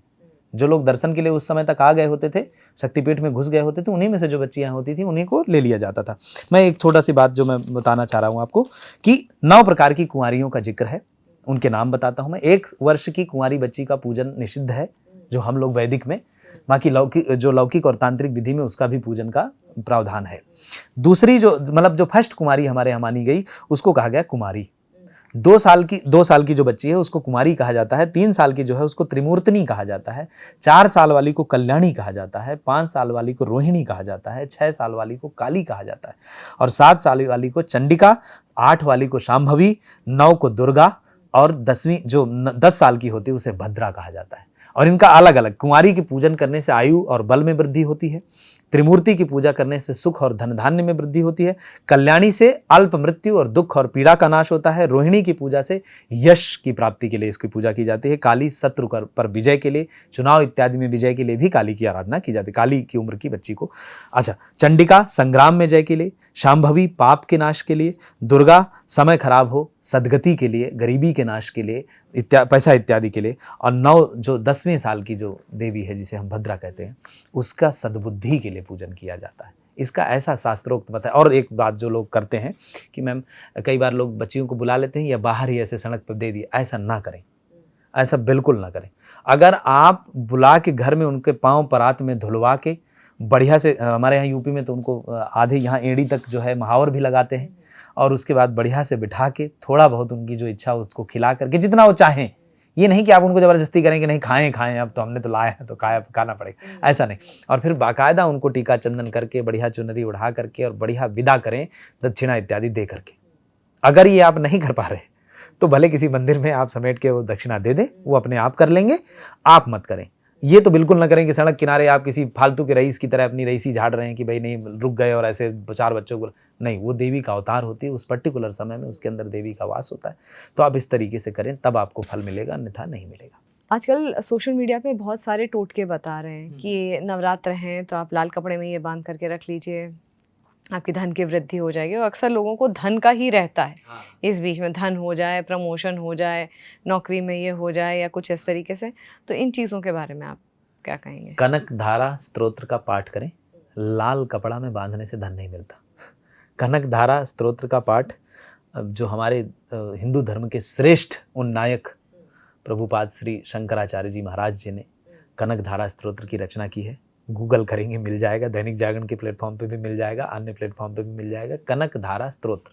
और अगर आपको कनक धारा स्तोत्र मान लिया है नहीं मिल रहा है, 17 रुपए की एक किताब आती है गीता प्रेस में, हो सकता है 20 रुपए की हो गई हो, उसका नाम है स्तोत्र रत्नावली, या कनक धारा स्तोत्र की अलग से 5 रुपए की छोटी सी पुस्तिका आती है, उसका पाठ करें, या श्री सूक्त का पाठ करें जिसमें 16 मंत्र हैं, जिसमें 16 श्लोक हैं, जिसमें महालक्ष्मी प्राप्ति के लिए है।